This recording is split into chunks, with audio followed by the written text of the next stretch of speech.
کہ جو انکار کر رہے ہیں نا قبر میں زندگی کا، یہ جو انکار کرنا یہ کافروں کا شعبہ ہے۔ کافر یہ خیال کرتے ہیں کہ پھر کچھ نہیں ہوگا، بس مر گئے بات ختم۔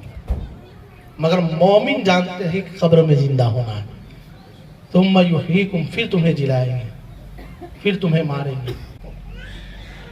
قرآن پاک میں اللہ فرماتا ہے ربنا اغفر لنا وَلِإِخْوَانِنَا الَّذِينَ سَبَقُونَا بِالْإِيمَانِ۔ آپ سمجھئے گا کہ قبر میں پھر زندہ کیا جائے گا۔ ہم جو یہاں جمع ہوئے ہیں وہ مرحومہ کی مغفرت کے اصحال ثواب کے لئے جمع ہوئے ہیں۔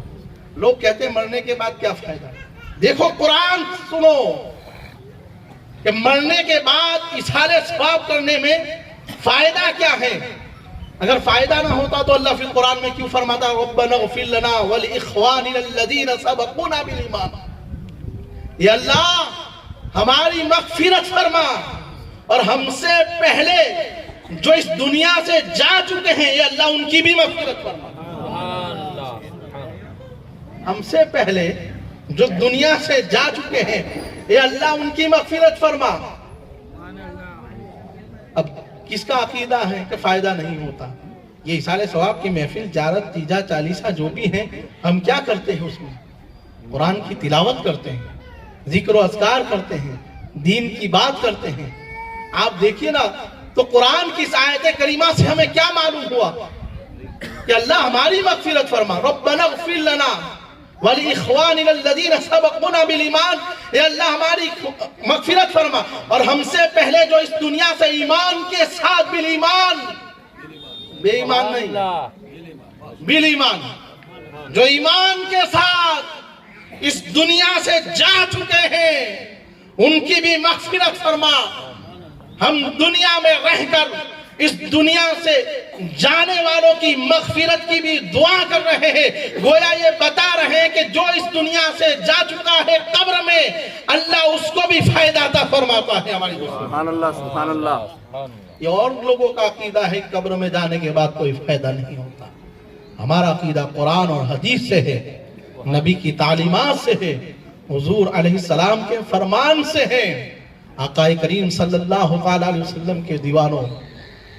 تو آپ یہ محفلیں ہم سجاتے ہیں مغفرت کی دعا کے لیے، قرآن پڑھتے ہیں ہم اس کے مغفرت کے لیے کہ اللہ ان کے گناہوں کو معاف فرمائے، ان کی مغفرت فرمائے، قبر میں اس کی قبر کو اللہ بہتر فرمائے۔ سوال و جواب ہونے ہیں، آخرت میں اس کا حساب لیا جائے گا۔ دنیا میں جو کرتوتیں کی ہیں اس کا حساب و کتاب تمہیں قبر میں دینا ہے، میدان حشر میں دینا ہے، بعد میں پوچھا جائے گا، زندہ کیا جائے گا تبھی تو پوچھا جائے گا، مردوں سے تھوڑی پوچھا جاتا۔ اللہ اس لیے کہ اللہ کے یہاں کوئی چیز ناممکن نہیں۔ اللہ جو چاہے کن فیکون، وہ کہے کن تو ہو جا، وہ کہے فیکون تو نہیں فنا ہو جا۔ اللہ کے یہاں کسی چیز کا ہونا نہ ہونا ناممکن ہے ہی نہیں۔ آپ دیکھیے اللہ نے زمین کو پیدا فرمایا، آسمان کو پیدا فرمایا، سورج چاند ستارے، ایک اللہ ہے جس نے ساری کائنات کو پیدا فرمایا۔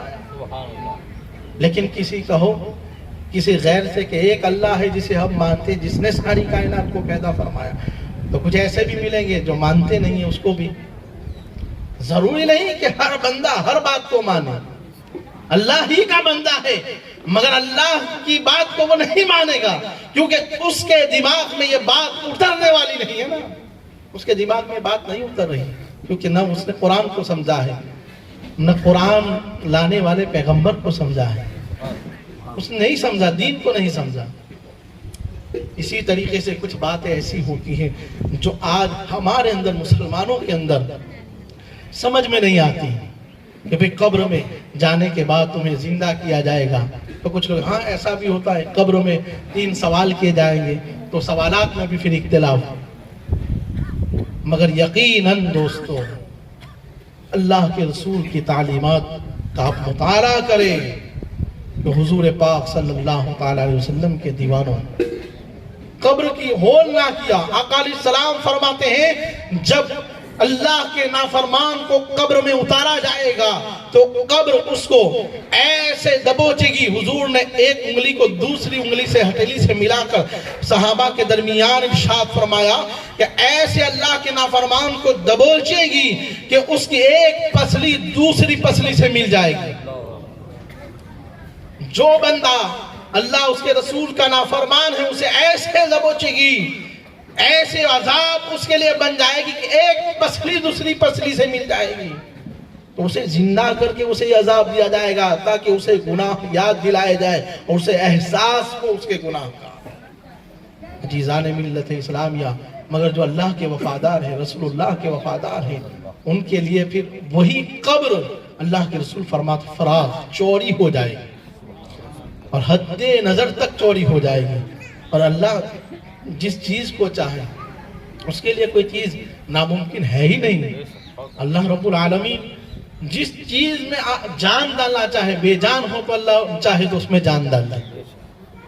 اللہ کہتے ہی اسے ہیں جس کے پاس طاقت ہے، پاور ہے، قدرت ہے، اور وہ قادر مطلق ہیں.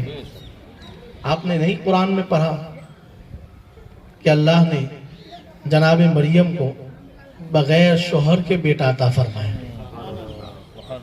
پاک بھی ہے، ولیہ بھی ہیں، اور کسی نے مرد نے چھوا بھی نہیں.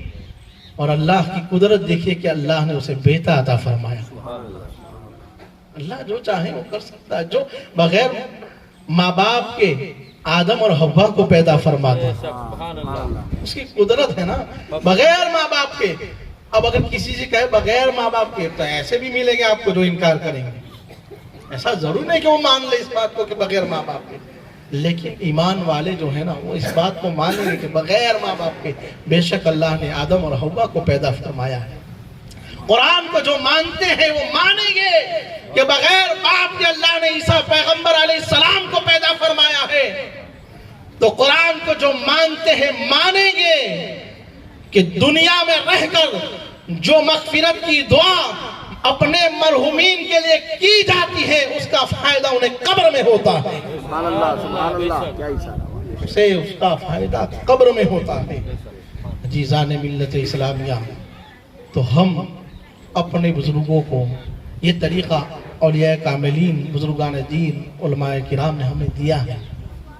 ہم کیا کرتے ہیں؟ قرآن پڑھتے ہیں، تلاوت کرتے ہیں، اللہ کے نبی پر درود پڑھتے ہیں اور یہ احصال ثواب کرتے ہیں، ان کی مغفرت کی دعائیں کرتے ہیں. کوئی عمل تیجے کے اندر خلاف شرعی نہیں ہوتا ہمارا. کوئی عمل آپ دیکھیں کیا ہوتا ہے، گانا بجاتے نہیں تو کیا کرتے، ڈی جے بجاتے نہیں. ہم احصال ثواب کرتے ہیں، مغفرت کی دعا کرتے ہیں اور قرآن کی آیت کریمہ کے ماتحت کرتے ہیں. ربنا اغفر لنا ولاخواننا الذین سبقونا بالایمان. اے اللہ ہماری مغفرت فرما، ہم سے پہلے جو اس دنیا سے ایمان کے ساتھ جا چکے ان کی مغفرت فرما. گویا ان کی مغفرت کے لیے دعا کرنا یہ قرآن کریم کا پیغام ہے. تو ہم اس پر عمل کر رہے ہیں نا. جو کرتا ہے کرے، جو نہ کرتا ہو نہ کرے، ہمیں کیا مطلب اس سے. مگر ہم عمل کرتے رہیں گے قرآن کی آیت کریمہ پر، اپنے مرحومین کے لیے احصال ثواب کی محفلوں کو سجاتے رہیں گے، ان کی مغفرت کے لیے دعائیں کرتے رہیں گے. عزیزان ملت اسلامیہ، تو اپنی قبر کو یاد کرو، اپنی آخرت کو یاد کرو، اپنے رب کا خوف سینے میں پیدا کرو. اللہ اس کے رسول کے سچے وفادار غلام بن کے اپنی زندگی کو اس دنیا میں گزارنے کی کوشش کرو. آخرت کی فکر اپنے دل میں پیدا کرو. اللہ کے سچے فرما بردار بن جاؤ. آپ دیکھیے جب ہم مسجد میں جاتے ہیں تو کیا پڑھتے ہیں؟ جب نماز کے لیے کھڑے ہوتے ہیں نا تو کہتے ہیں انی وجہت وجہی للذی فطر السماوات. دعائیں پڑھتے ہیں نا.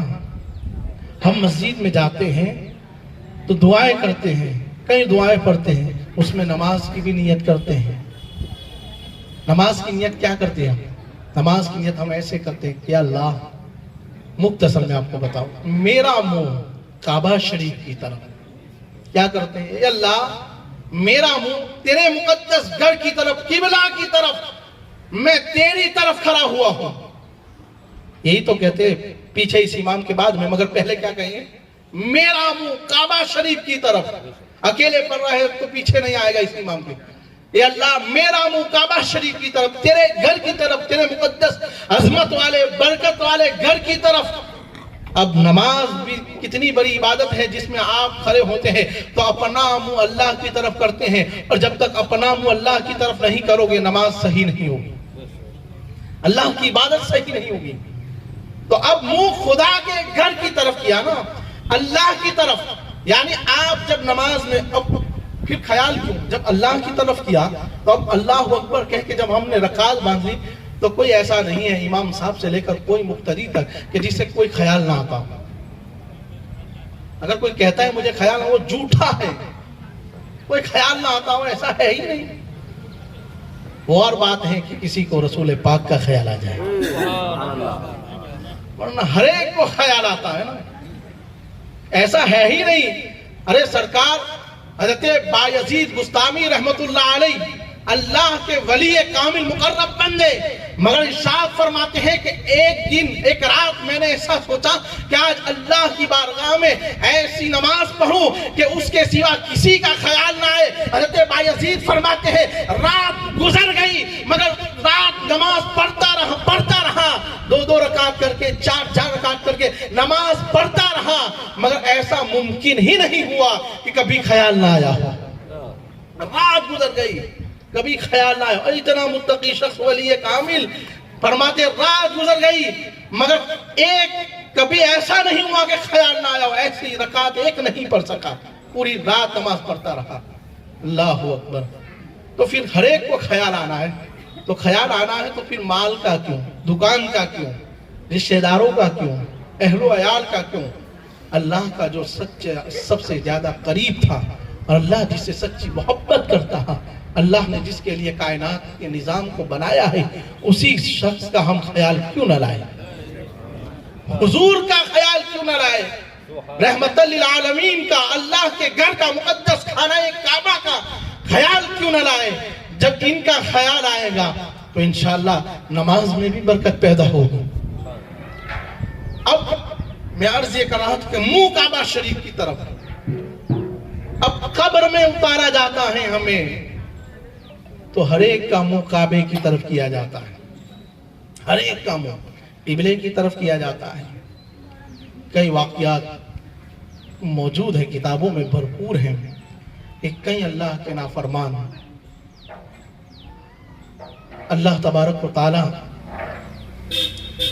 سے دور رہنے والے، اللہ اور اس کے رسول کی اطاعت سے دور رہنے والے لوگوں کے قبر کے حالات جب آپ جائزہ لیں. ایک واقعہ میں نے پڑھا، وہ ولی کامل کا نام میرے ذہن و فکر میں نہیں ہے، مگر ایک گنہگار شخص تھا جو ہر روز کفن چوری کیا کرتا ہے. کفن چور تھا. اب جیسے ہی میت ہو جاتی دفناتے، کچھ دیر کے بعد جاتا، کفن نکال کر قبرستان سے لے آتا. اور وہ زمانہ بھی ایسا تھا، اس کی بھی قیمت ہوا کرتی ہے. آج تو ہم اچھے ہیں، اچھے حالات میں جی رہے ہیں، اچھا کھا رہے ہیں، پھر بھی ہمیں،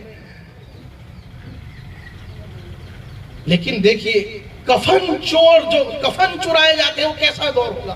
آج تو یہ چیز نہیں نا، کفن چوری ہوتی ہے کہیں نہیں ہوتی، آپ دیکھیے.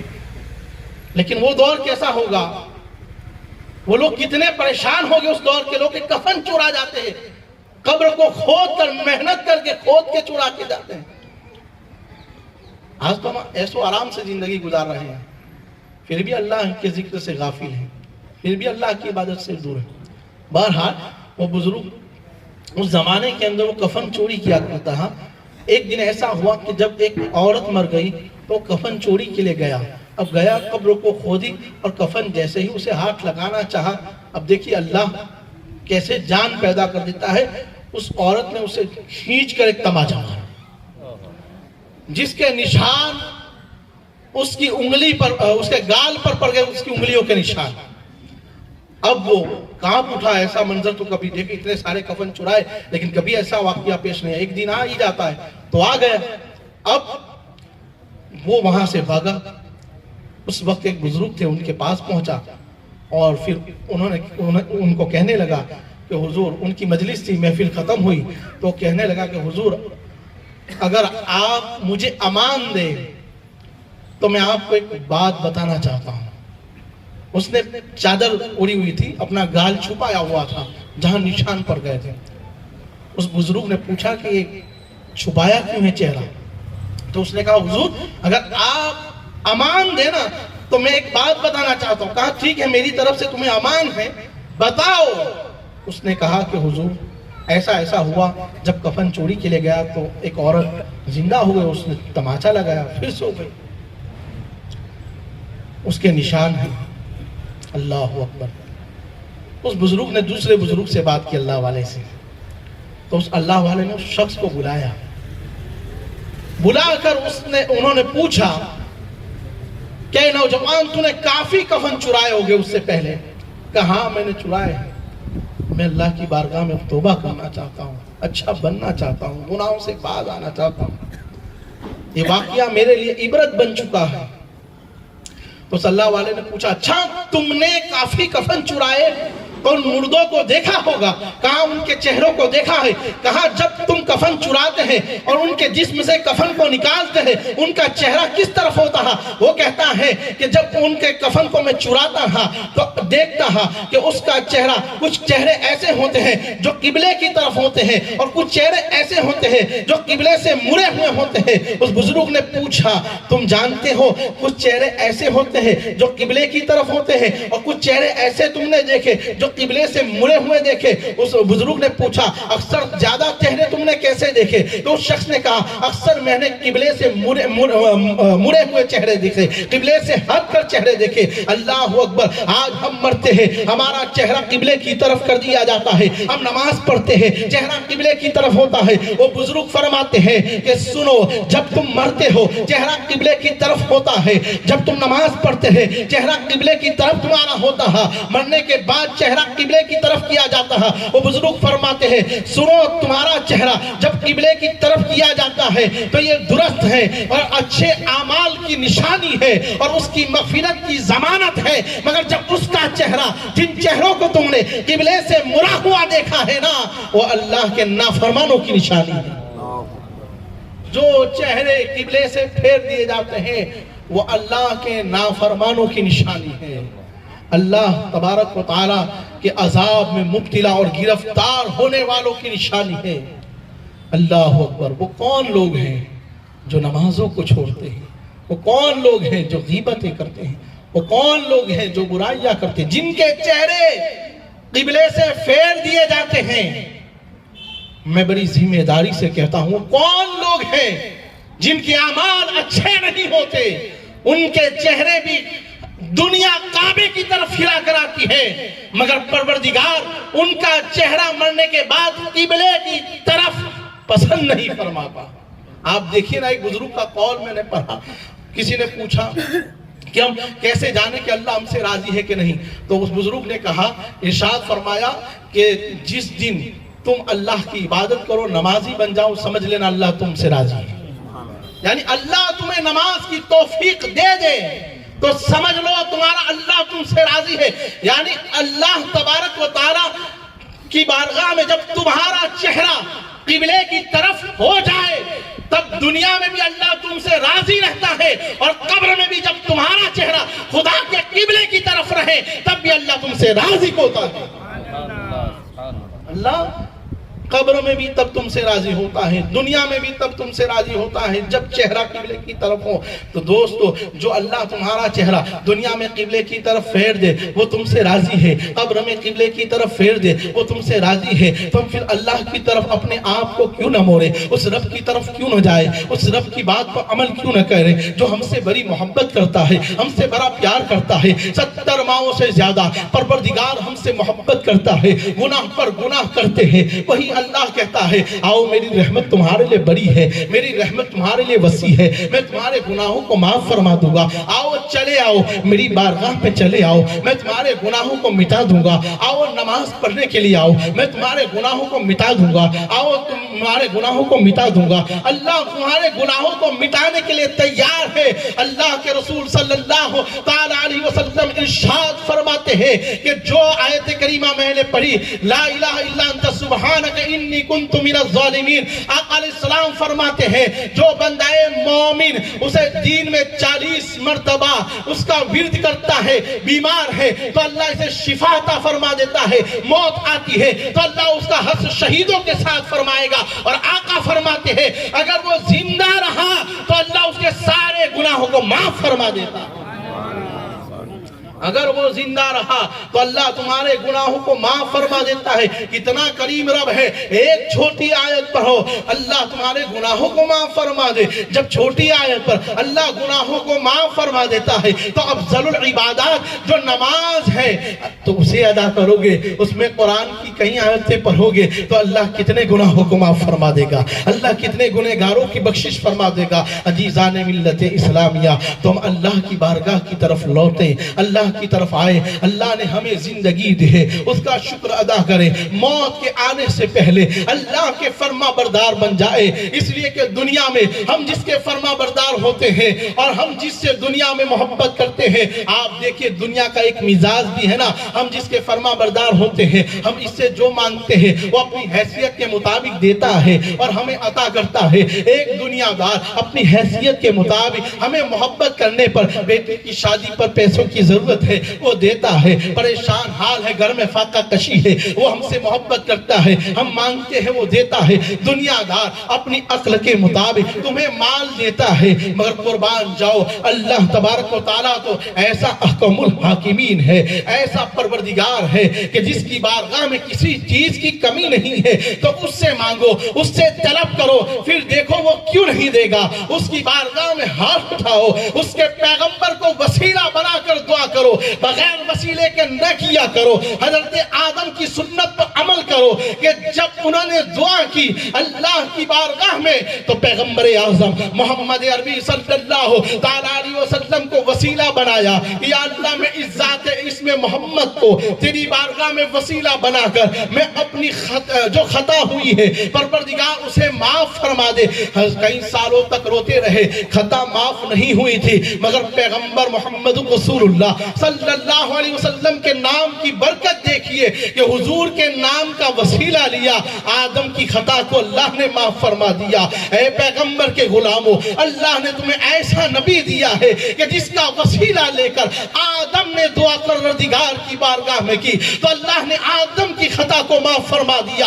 خدا کی قسم تم بھی اسی پیغمبر کا وسیلہ پیش کرو اور اللہ کی بارگاہ میں دعا کرو نماز پڑھ کے کہ اللہ ہم نے تیری عبادت کی ہے، فجر کی پڑھی ہے، ظہر کی پڑھی ہے، عصر کی پڑھی ہے، مغرب کی نماز پڑھی ہے، عشاء کی پڑھی ہے، اور پڑھ کر دعا کرو کہ مولا ہم نے نمازیں پڑھی ہیں، ہم جانتے ہیں یہ نہیں جانتے یہ قبول ہے یا مقبول ہے، مگر تجھے وسیلہ تیرے پیغمبر کا جس سے تو نے بے پناہ محبت فرمائی ہے، یا اللہ تجھے اس حبیب کا واسطہ جس کے لیے تو نے جنت کو پیدا فرمایا ہے، دنیا کو مبعوث فرمایا ہے، مولا اس پیغمبر کا واسطہ ہماری دعا کو قبول فرما لو۔ جب تم پیغمبر اعظم کا واسطہ دو گے نا تو یقیناً دوستو تمہاری دعا خدا کی بارگاہ میں مقبول ہو جائے گی۔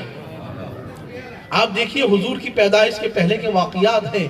حضور کے دادا فرماتے ہیں جب 10 سالی کے زمانے میں بارش نہیں ہوتی تھی تو قریش مکہ گواہ ہیں، نبی پاک صاحب الاولیاء صلی اللہ علیہ وسلم کے دادا جب حضور پیدا بھی نہیں ہوئے تھے اس وقت کی بات ہے، آپ فرماتے ہیں کہ میں نے جا کر پیدا ہونے والی شخصیت نبی پاک صلی اللہ علیہ وسلم کی وسیلے سے دعا کی اور اللہ تبارک و تعالیٰ نے بارش کا نزول عطا فرمایا۔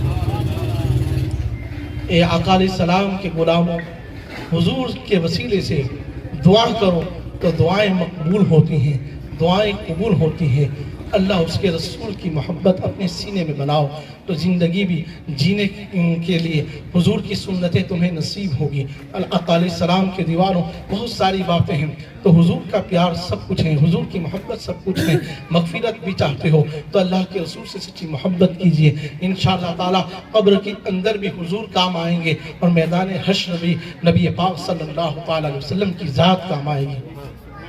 حضور علیہ السلام نے امت کے لیے کتنی تکلیفیں اٹھائی، آپ جانتے ہیں۔ ماں عائشہ صدیقہ رضی اللہ تعالیٰ عنہ فرماتی ہیں کہ یہ سردی کی رات کتنی لمبی ہے، صبح کا وقت ہوتا ہے، بڑی بڑی راتیں ہوتی تھیں۔ آقا کریم صلی اللہ تعالیٰ علیہ وسلم سردی کی رات میں، ٹھنڈی کی رات میں اللہ کے حضور کھڑے ہو جاتے ہیں اور امت کے لیے دعائیں کرتے ہیں۔ ماں عائشہ صدیقہ فرماتی ہیں کہ حضور کے پیروں پر، پنڈلیوں پر ورم آ جاتا ہے، سوجن آ جاتی ہے، رو رو کر امت کے لیے دعائیں کرتے ہیں۔ آج وہ گنہگار امت حضور کو بھول چکی ہے، حضور کی تعلیمات کو بھول چکی ہے، نبی پاک صلی اللہ علیہ وسلم کے پیغام کو بھول چکی ہے۔ آپ غور کیجئے، جو پیغمبر رات بھر رو کر تمہارے لیے دعا کرے، کیا ہم اس پیغمبر کے لیے اپنی زندگی کو نہ بدلیں؟ ہم نمازی نہ بنیں، اچھے آدمی نہ بنیں، اچھا اخلاق پیدا نہ کریں، اچھا کردار پیدا نہ کریں، اس پیغمبر کی چاہت کے مطابق اپنی زندگی کو نہ گزارے، جو راتوں کو ہمارے لیے روئے اس کے لیے ہم نہ جئیں۔ اتنی بڑی رات پھر بھی ہم نماز سے غافل، باتیں بڑی بڑی، نماز سے غافل ہم کیوں ہے ایسا کرتے ہو؟